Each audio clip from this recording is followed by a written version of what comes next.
Hola a todos, bienvenidos a una nueva clase. En este caso vamos a seguir trabajando con la unidad 3 y vamos a empezar a ver algo de la estructura social argentina, separándonos un poco de estos textos más teóricos que veníamos trabajando. Como habíamos hablado en la clase pasada, la idea hoy es trabajar con el concepto de clase, que es la forma en que generalmente se piensa la estructura de las sociedades modernas, ¿sí? Y que está muy asociado a las capacidades socioeconómicas de una persona, no solamente su nivel de ingresos, sino también el acceso a otros bienes y servicios. Hay muchas formas de pensar cómo se estructuran las sociedades. ¿Sí? Podemos dividir esas poblaciones según el nivel de ingreso en 5 que se llaman quintiles, en 10 que se llaman deciles, pero generalmente la forma más clásica de pensarlo es en 3 grandes grupos, que es aparte, como lo vemos en los medios de comunicación, que es separar las poblaciones en clase alta, clase media y clase baja o pobre. Esta separación en 3 se puede ver de 2 maneras distintas. Una que tiene que ver con la percepción de las personas, es decir, qué es lo que las personas piensan cuando les preguntan usted a qué clase pertenece, y en general en Argentina la mayoría de la población dice ser de clase media, incluso cuando está dentro de lo que podríamos pensar como clase alta o algunos sectores de las clases populares o de las clases bajas. Pero después, la sociología, como hablábamos siempre, que se separan del sentido común, si a él le interesa pensar cómo las personas se piensan a sí mismas, busca la forma de calcular estadísticamente esas divisiones. Y esto lo que nos permite ver, para el caso argentino, en el año 2017, que de esos 3 grandes grupos, una muy pequeña parte de la población es de clase alta, una gran parte de la población es de clase media, aunque podemos ver que dentro de esa clase hay distintas subdivisiones, y después un 25% de la población se dividía entre pobres e indigentes, que ahora vamos a ver un poco la separación. Ese es el número que generalmente es complejo y es lo que al Estado más le preocupa y a los medios de comunicación más le preocupa ver es cuánta gente es pobre, porque suponemos que si aumenta el número de ricos o disminuye no es tan problemático como que haya más o menos pobres. Sobre todo porque la pobreza no solamente se asocia con la falta de ingresos de dinero, sino también con la falta de otros derechos. En este sentido, es importantísimo el trabajo del INDEC, que es el Instituto Nacional de Estadísticas y Censos, que es el que se encarga de hacer gran parte de las encuestas que a nosotros nos permiten tener datos lo más precisos posible sobre la condición social de un país, del país, porque es el que puede hacer censos a nivel nacional, incluso otras formas de encuesta que tienen un alcance mucho más grande que el de otras organizaciones. Sin embargo, hay instituciones, universidades, instituciones privadas que miden también la pobreza o las condiciones de clase y que sirven para construir un gran mapa entre todos los datos. Pero los datos que es más importante tener son aquellos que produce el INDEC. Dentro de las formas de medir la pobreza tenemos 2 grandes estructuras. Una que piensa la pobreza estructural y otra que piensa la pobreza ocasional. ¿Qué quiere decir esto? Estamos pensando en una forma de pobreza que no solamente implica el nivel de ingreso de una familia, es decir, cuánta plata entra en una casa, sino también, por ejemplo, las condiciones habitacionales, las condiciones de salud, si tienen placas o no, si tienen luz eléctrica o no, si las personas están educadas. Esos datos se obtienen a partir de el censo que se hace cada 10 años y nos da una idea de necesidades básicas satisfechas o insatisfechas. Esta pobreza se llama estructural porque se considera que son tantas las condiciones de que una persona es pobre en términos de necesidades básicas insatisfechas que es muy poco probable que en un periodo corto de tiempo esos problemas se solucionen. Si yo vivo hacinado en una misma casa con 15 personas, es poco probable que en el corto plazo solucione eso. Mientras que la pobreza ocasional está asociada al nivel de ingreso, y entonces ahí sí, yo puedo hoy entrar a un mejor trabajo y entonces ganar un mejor sueldo y dejar de ser pobre, o puedo quedarme sin trabajo y mañana dejar de ser pobre, empezar a ser pobre. ¿Sí? Esto lo que está midiendo es el nivel de ingreso. Ahora, ¿cómo sabemos cuánta plata implica ser pobre o no? Para eso se construyen lo que se llaman 2 canastas básicas. Una que es la canasta básica total, que es lo mínimo que una persona debe tener para no ser pobre, y otra que es la canasta básica alimentaria. La canasta básica total incluye no solamente los alimentos, sino algunos otros consumos, como por ejemplo la posibilidad de comer comida rápida o de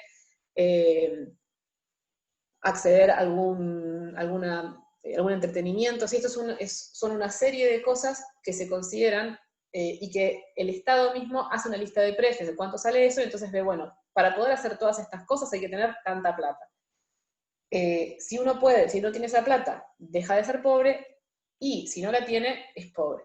Y la canasta básica alimentaria es de esa canasta básica nada más los alimentos, que es lo que marca la indigencia, si yo puedo comprar los alimentos mínimos para subsistir o si no.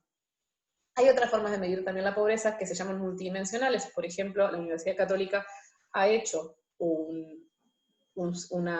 y sigue haciendo un estudio en ese sentido, porque ¿qué pasa con el tema de la pobreza ocasional? Es que yo puedo recibir un buen sueldo, pero todavía vivir en malas condiciones, no tener todas mis necesidades básicas satisfechas. O puedo no tener un ingreso tan alto, pero tener una red de contención en familiares, en amigos, que me permitan subsistir incluso cuando mi salario sea muy bajo.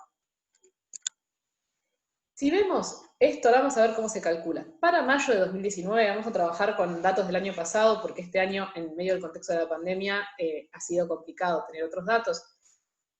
Se necesitaban 30.338 pesos aproximadamente para no ser pobre, para una familia tipo, es decir, mamá, papá y 2 hijitos, y 12.087 pesos para no ser indigente. Si uno ganaba menos de ese dinero, se lo consideraba indigente, y si uno ganaba menos de 30.300 pesos, se lo consideraba pobre. Ahora, ¿de dónde salen estos datos?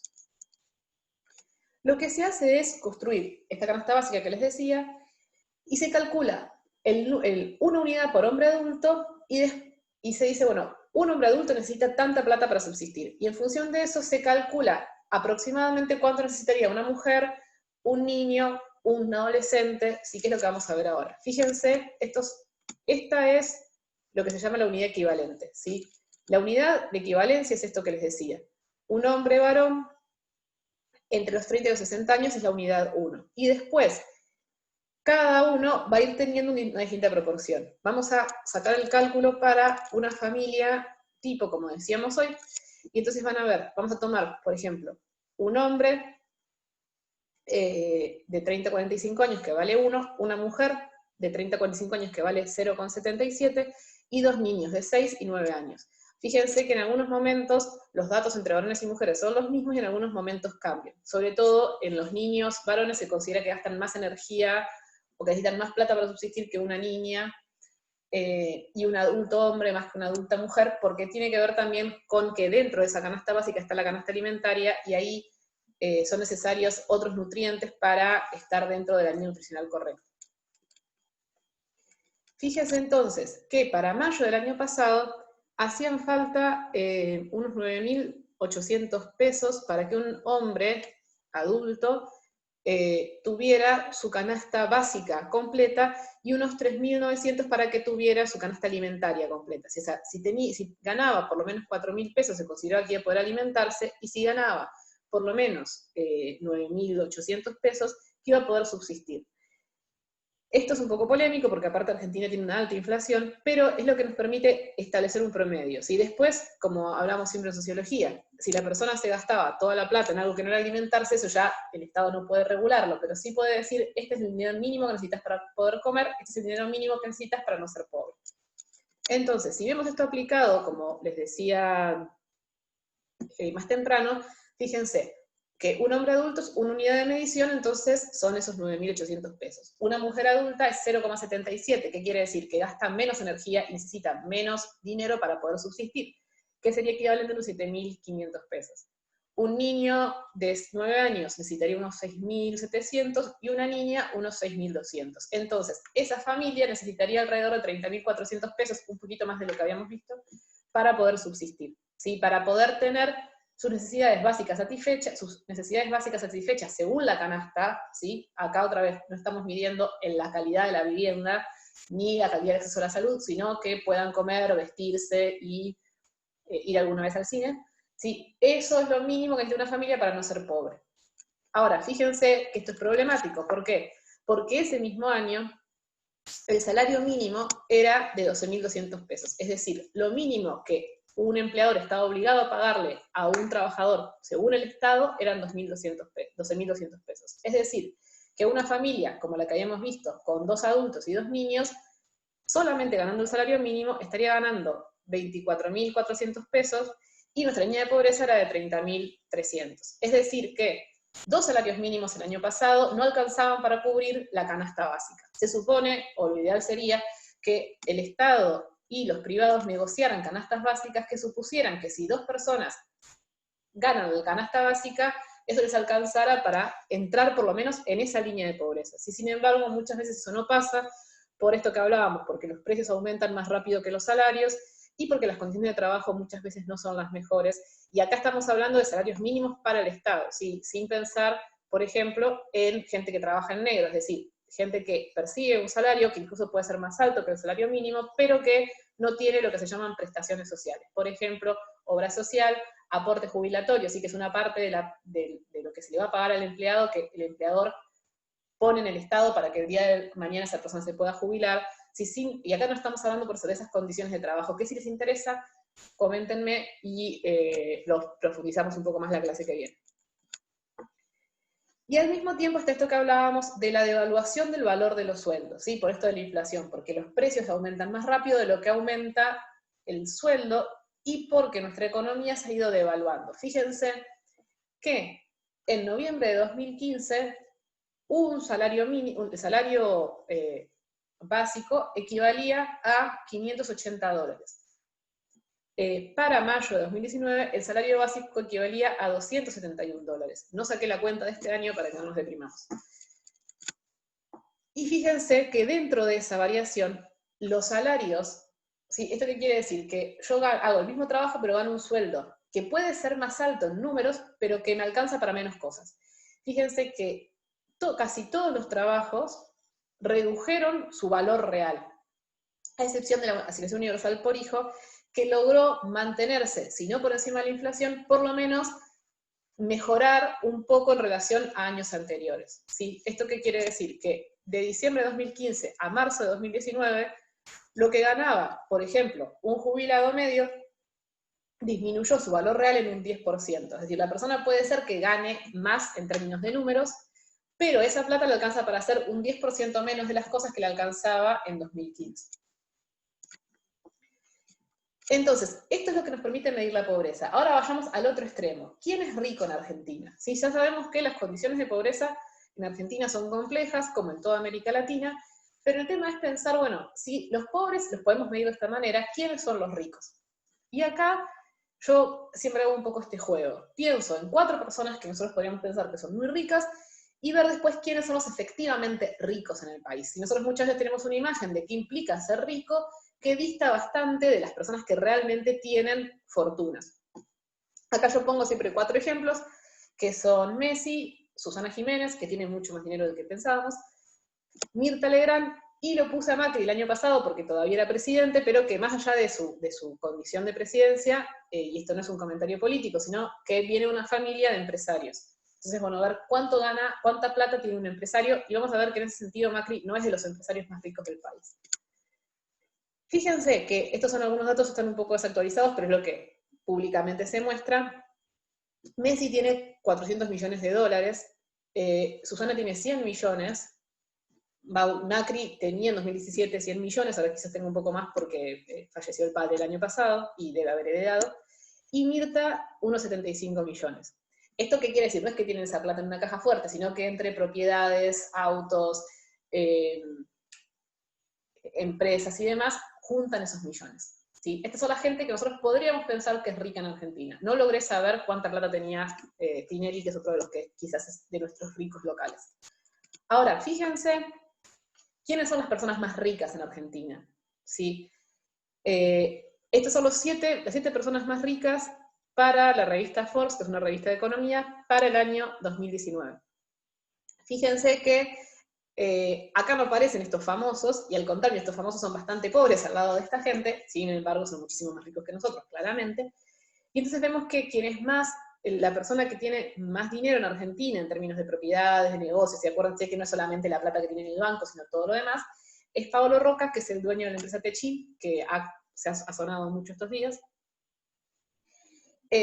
Seguido por Alejandro Bulgeroni, que trabaja en petróleo y en vinos, Alberto Remers, que muchos de ustedes probablemente han comprado alguna vez un medicamento de Remers, que es ese amarillito, amarillo y negro son las cajas, que es farmacéutica, Jorge Pérez, que es inmobiliario, Eduardo Eurequian, que trabaja en industria, Marcos Galperín, que es el de Mercado Libre, que yo sospecho que ahora también le estaría estar yendo mejor, y Gregorio Pérez Compán, que trabaja en alimentarias y petróleo. Él tenía Molinos Cañuelas, que es una de las grandes productoras de grano, y quizás es uno de los nombres más famosos para que tienen algunos años más de esas personas ricas en Argentina, esos ricos que nosotros no vemos, ¿sí?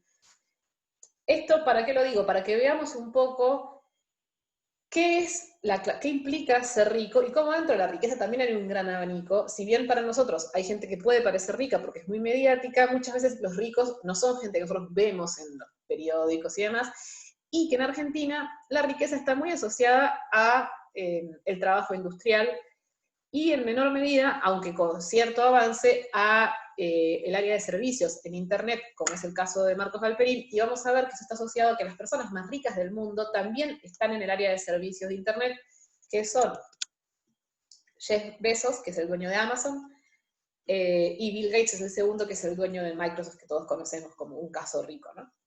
Fíjense que así todo, lo que les decía, Paolo Roca es muchísimo más rico que Messi, pero Jeff Bezos, que es la persona más rica del mundo, es infinitamente más rico que Paolo Roca. Entonces fíjense que también eso muestra cómo las clases sociales, incluso el nivel de ingreso, tienen que ver con qué proporción nosotros tomamos, ¿sí? Porque Paolo Roca es muchísimo más rico que que un trabajador de la calle o que un docente, claramente, pero él a su vez es mucho menos rico que las personas más ricas del mundo. Entonces eso también nos permite pensar que si nuestros ricos más ricos no están entre las 100 personas más ricas del mundo, es porque también nuestro país no es un país tan rico como pensamos. Digo, a veces poner esto en perspectiva nos permite ver, bueno, qué implica la riqueza y qué implica la pobreza, ¿sí? Hay datos objetivos, claramente, que son los que se pueden medir por nivel de ingreso, por ejemplo. También tienen que ver con las formas de percepción y en el contexto en el que nos encontramos. Tener 4.1 millones de dólares en Argentina es ser muchísimo más rico que el jugador de fútbol más rico del país, pero al mismo tiempo es mucho menos rico que países del primer mundo. ¿Sí? Todo esto que parece un trabalenguas quiere mostrar un poco esto. Y finalmente lo que nos queda por ver es, que lo que vamos a ver la clase que viene, cómo definiríamos ser de clase media. ¿Qué cosas creen ustedes que hacen que una persona sea parte de la clase media? Y en este contexto de pandemia, donde se está hablando mucho también de la asociación entre la pandemia y la crisis económica, ¿qué cosas ustedes creen que pueden impactar en esta forma en que pensamos las clases? Dicho esto, nos vemos la clase que viene. Voy a dejarles la tarea en el campus y acuérdense, si quieren que hablemos un poco sobre formas de empleo, la diferencia entre el empleo en blanco y el empleo en negro y demás, coméntenme por acá o por el campus y nos vemos la clase que viene.